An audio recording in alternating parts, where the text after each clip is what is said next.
Korean Air airplane nahulog ng 26,900 feet in the air.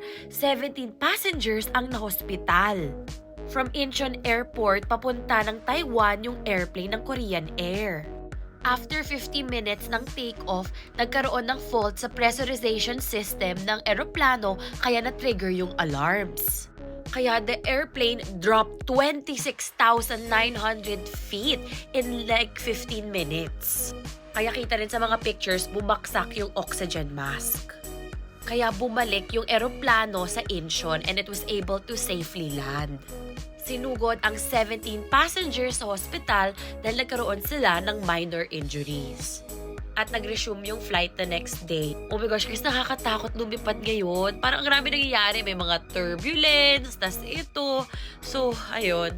Kaya, ngayon kapag lilipad ako, when I go back to the Philippines, suot na suot ko yung seatbelt